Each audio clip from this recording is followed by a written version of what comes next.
बच्चों आज हम इस वीडियो में क्लास 9 की बी हाइप टेक्स्ट बुक के first chapter the fun they had के important very short answer type questions discuss करेंगे। और इस लेसन का अर्थ पहले मैंने पिछले वीडियो में बताया था, जिसका लिंक मैंने नीचे वीडियो के डिस्क्रिप्शन बॉक्स में दे दिया है और इस वीडियो के एंड में भी दे दिया है, जिस पर जाकर आप इस लेसन का अर्थ समझ सकते हैं। तो अभी देखते हैं इस लेसन से very short answer type questions. पहला क्वेश्चन है, how old are Margie and Tommy. Margie और टॉमी कितने बड़े हैं, उनकी क्या उम्र है। और इसका आंसर है, मार्जी is 11 year old girl and Tommy is 13 year old boy. मार्जी 11 साल की लड़की है और टॉमी एक 13 साल का लड़का है। यानी मार्जी की उम्र है 11 साल और टॉमी की उम्र है 13 साल। नेक्स्ट क्वेश्चन है, what did मार्जी right in her diary. मार्जी ने अपनी डायरी में क्या लिखा। और इसका आंसर है, मार्जी wrote in her diary, today Tommy found a real book. मार्जी ने अपनी डायरी में लिखा, आज टॉमी को एक रियल बुक मिली। यहाँ पर देखिए क्वेश्चन में डिड लगा हुआ है और वर्ब की फर्स्ट फॉर्म लगी है। आंसर में डिड हट जाता है और वर्ब की सेकेंड फॉर्म लग जाती है। तो राइट की सेकेंड फॉर्म यहाँ लगा दी जाएगी। आंसर होगा, Margie wrote in her diary, today Tommy found a real book.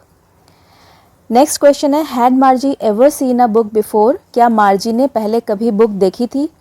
और इसका आंसर है, no Margie had never seen a book before. नहीं, मार्जी ने कभी भी पहले बुक नहीं देखी थी, क्योंकि मार्जी कंप्यूटर स्क्रीन पर बुक्स पढ़ती थी और उसने पेपर पर प्रिंटेड बुक पहले कभी नहीं देखी थी। नेक्स्ट क्वेश्चन है, what things about the book did she find strange. उस बुक के बारे में कौन सी चीज़ें उसे स्ट्रेंज मीन्स अजीब लगी। और इसका आंसर है, मार्जी found it strange that the book had yellow and crinkly pages. मार्जी को ये बात अजीब लगी कि उस बुक में पीले रंग के और मुड़े तुड़े पेजेस थे। Words in the book were still. उस बुक में जो वर्ड्स थे वो बिल्कुल स्थिर थे, हिल डुल नहीं रहे थे। And did not move the way they were supposed on a screen.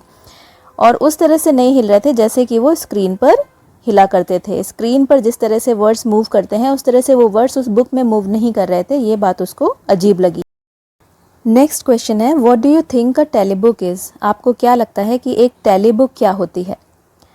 Lesson पढ़ते समय आपको बताया जा चुका है that a book that can be displayed on a screen is called a telebook. एक ऐसी बुक जिसको कि स्क्रीन पर डिस्प्ले किया जा सके, स्क्रीन पर प्रदर्शित किया जा सके, वो टेली बुक कहलाती है। और वो स्क्रीन कंप्यूटर स्क्रीन हो सकता है, मोबाइल स्क्रीन हो सकता है, किसी भी स्क्रीन पर, टेलीविज़न का स्क्रीन हो सकता है।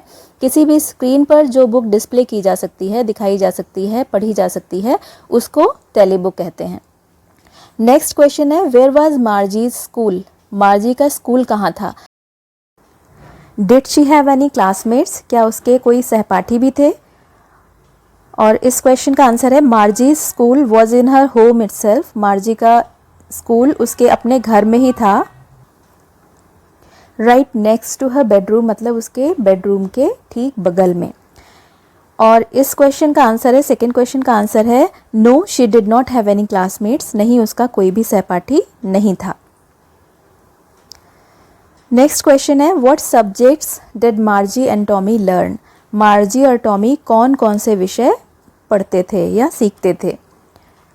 और इसका आंसर है, मार्जी and Tommy learned geography, history and arithmetic. मार्जी और टॉमी ज्योग्राफी मीन्स भूगोल, हिस्ट्री मीन्स इतिहास और अरिथमेटिक मीन्स अंक गणित पढ़ते थे। और इसके बाद नेक्स्ट क्वेश्चन है, answer the following with reference to the story. Story में ये एक लाइन यूज़ की गई है, I wouldn't throw it away. इस पर बेस्ड 3 क्वेश्चंस हैं जिनके आंसर आपको देने हैं। I wouldn't throw it away means मैं इसे फेंकूंगा नहीं। इस पर बेस्ड पहला क्वेश्चन है, हु सेज दीज वर्ड्स। इन शब्दों को कौन कहता है। दूसरा क्वेश्चन है, what does it refer to. It जो प्रोनाउन यूज़ किया गया है इस लाइन में, ये किसके लिए यूज़ किया गया है। और थर्ड क्वेश्चन है, what is it being compared with by the speaker. Speaker के द्वारा, वक्ता के द्वारा इट से जिस भी चीज़ को रेफ़र किया गया है उसकी तुलना किससे की गई है। तो इसका आंसर जानने के लिए पहले आप इस पैराग्राफ को देखिए जिसमें इस लाइन को यूज़ किया गया है। लिखा है, gee said Tommy, what a waste, when you are through with the book you just throw it away. I guess our television screen must have had a million books on it and it is good for plenty more. I wouldn't throw it away. Tommy ने कहा, जी what a waste, कितनी बेकार चीज़ है। When you are through with the book, जब आप उस book को पढ़ लेते हो, you just throw it away, तो आप उसे फेंक देते हो। आई गेस, मुझे ऐसा लगता है। Our television screen must have had a million books on it, और हमारी टेलीविजन स्क्रीन में लाखों बुक्स होंगी। And it is good for plenty more, और इसमें अभी और भी बहुत सारी बुक्स आ सकती हैं। I wouldn't throw it away, मैं इसे फेंकूंगा नहीं। तो यहाँ पर आपको फर्स्ट क्वेश्चन का आंसर मिल चुका होगा कि ये जो स्टेटमेंट है किसने कहा है, टॉमी ने। तो फर्स्ट क्वेश्चन का आंसर, जो कि क्वेश्चन है हु सेज दीज वर्ड्स, ये शब्द कौन कहता है, तो इसका आंसर क्या लिखा जाएगा, टॉमी सेज दीज वर्ड्स। दूसरा क्वेश्चन है what does it refer to, it जो प्रोनाउन है ये किसके लिए यूज़ किया गया है। तो यहाँ पर आप देख सकते हैं कि टॉमी किसके बारे में बात कर रहा है, टेलीविज़न स्क्रीन के बारे में, कि हमारे टेलीविज़न स्क्रीन में लाखों बुक्स होंगी और अभी और भी लाखों आ सकती हैं, तो मैं इसे फेंकूंगा नहीं। यहाँ पर टॉमी किस चीज़ को इट से रेफ़र कर रहा है, टेलीविज़न स्क्रीन को। तो आंसर क्या लिखा जाएगा, it refers to the television screen. और थर्ड क्वेश्चन है what is it being compared with by the speaker. Speaker ने इट को किससे कंपेयर किया है।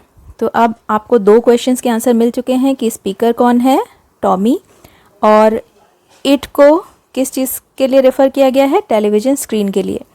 तो अब क्वेश्चन का मतलब आपको समझ में आ चुका होगा कि टॉमी ने टेलीविज़न स्क्रीन की तुलना किससे की है, और आप लेसन पढ़ चुके हैं और आपको पता होगा कि टॉमी को एक पुरानी तरह की पेपर पर प्रिंटेड बुक पढ़ने को मिली थी, जिसकी तुलना वो अपने टेलीविज़न स्क्रीन से कर रहा है। तो इसका आंसर लिखा जाएगा, Tommy is comparing the television screen with the printed books of earlier times. Tommy पुराने समय की पेपर पर प्रिंटेड जो बुक्स होती थी उसकी तुलना टेलीविज़न स्क्रीन से कर रहा है, या कह सकते हैं कि टेलीविज़न स्क्रीन की तुलना पुराने समय की प्रिंटेड बुक्स से कर रहा है। ही थॉट, वो सोचता था, that after reading such books, कि इस तरह की बुक्स पढ़ने के बाद, यानी पुरानी तरह की जो पेपर पर प्रिंटेड बुक्स होती हैं उनको पढ़ने के बाद, one would have to throw them away, किसी भी व्यक्ति को उन्हें फेंक देना होता होगा। However he would never throw away his telebook, और जबकि वो अपनी टेली बुक को, टेलीविज़न स्क्रीन पर उसकी जो बुक्स आती हैं उनको वो कभी भी नहीं फेंकेगा। इसी तरह का नेक्स्ट क्वेश्चन है, sure they had a teacher but it wasn't a regular teacher, it was a man. एक ये लाइन भी इस स्टोरी में यूज़ की गई है, sure they had a teacher, निश्चित रूप से उनके भी टीचर होते थे, but it wasn't a regular teacher, लेकिन वो रेगुलर टीचर नहीं होते थे, इट वाज अ मैन, वो कोई व्यक्ति या इंसान होता था। और इस पर बेस्ड ये तीन क्वेश्चंस हैं। Who does they refer to, they जो प्रोनाउन है इसमें उसको किसके लिए रेफ़र किया गया है। दूसरा क्वेश्चन है what does regular mean here, regular जो वर्ड यहाँ पर यूज़ किया गया है इसका क्या अर्थ है।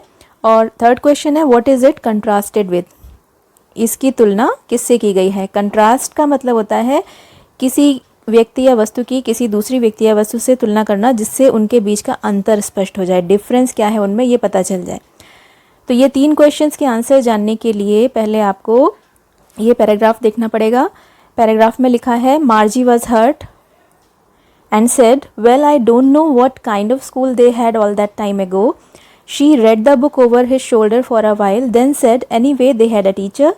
Sure they had a teacher but it wasn't a regular teacher, it was a man. तो यहाँ पर स्टोरी में ये लाइन यूज़ की गई है।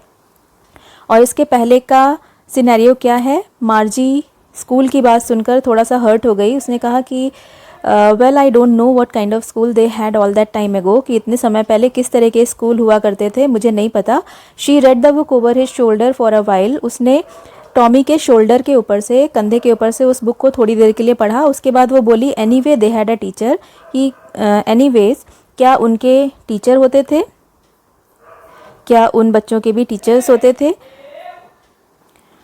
तो टॉमी ने आंसर दिया, sure they had a teacher, निश्चित रूप से उनके भी टीचर होते थे, but it wasn't regular teacher, लेकिन वो रेगुलर टीचर, नॉर्मल टीचर्स नहीं होते थे, बल्कि वो कोई man, it was a man, कोई इंसान या व्यक्ति होता था। तो यहाँ पर ये लाइन यूज़ की गई है और आपको पहले क्वेश्चन का आंसर मिल चुका होगा। Who does they refer to, sure they had a teacher, they किसके लिए यूज़ किया गया है, दे उन स्टूडेंट्स के लिए यूज़ किया गया है जो पुराने समय के स्कूल्स में पढ़ते थे। तो यहाँ आंसर लिखा जाएगा, They refer to the students who studied in the old kind of schools centuries before the time the story is set in. They pronoun उन स्टूडेंट्स के लिए यूज़ हुआ है जो कि पुराने समय के स्कूल्स में पढ़ाई करते थे, और ये स्कूल्स कब होते थे? Centuries before the time the story is set in. ये स्टोरी जिस समय सेट की गई है उस समय से सेंचुरीज़ बिफोर मतलब सैकड़ों साल पहले। और आपको पता है कि ये स्टोरी 2157 में सेट की गई है और आज चल रहा है 2021, यानी कि लगभग 136 साल के बाद। तो जिन स्कूल्स की बात की जा रही है वो स्कूल्स कौन से स्कूल्स हुए जिनमें आजकल आप लोग पढ़ते हैं। नेक्स्ट क्वेश्चन पूछा गया है, what does regular mean here? Regular जो वर्ड यूज़ किया गया है इस लाइन में, इसका क्या अर्थ है? अब ये भी आप पढ़ चुके हैं कि टॉमी और मार्जी जिनका स्कूल उनके अपने ही घर में होगा, अपने घर में एक रूम बना होगा और उसमें वो कंप्यूटर स्क्रीन्स पर या रोबोट्स के थ्रू पढ़ाई करेंगे, यानी कि मैकेनिकल टीचर्स उनको पढ़ाएंगे। और क्योंकि रोज़ उनको मैकेनिकल टीचर्स से ही पढ़ना पड़ेगा तो उनके लिए यूजुअली जो टीचर्स होंगे वो उनके मैकेनिकल टीचर्स होंगे, कोई इंसान उनको नहीं पढ़ाएगा। तो उनके लिए जो नॉर्मल टीचर्स होंगे, रेगुलर टीचर्स होंगे, वो उनके मैकेनिकल टीचर्स होंगे। इस क्वेश्चन का आंसर क्या होगा? Here regular refers to the mechanical teachers that Tommy and Margie had। यहाँ पर रेगुलर उन मैकेनिकल टीचर्स को रेफ़र करता है जो कि टॉमी और मार्जी के होते थे, यानी computer screens and robots. Third question है, what is it contrasted with? इसकी तुलना किससे की गई है? मैकेनिकल टीचर्स की तुलना किससे की गई है? तो अब तक आपको इसका आंसर भी पता चल चुका होगा और इसका आंसर है the mechanical teacher is contrasted with the teacher of the earlier times who was a human being.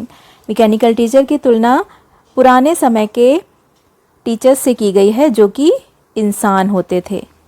तो बच्चों ये थे lesson 1 the fun they had के very short answer type questions और स्टोरी के रेफरेंस पर बेस्ड क्वेश्चंस। नेक्स्ट वीडियो में हम इसी चैप्टर के शॉर्ट आंसर टाइप क्वेश्चंस देखेंगे। अगर आपने इस चैनल को सब्सक्राइब नहीं किया है तो चैनल को सब्सक्राइब कर लें जिससे आने वाले वीडियोस के नोटिफिकेशंस आपको मिलते रहें।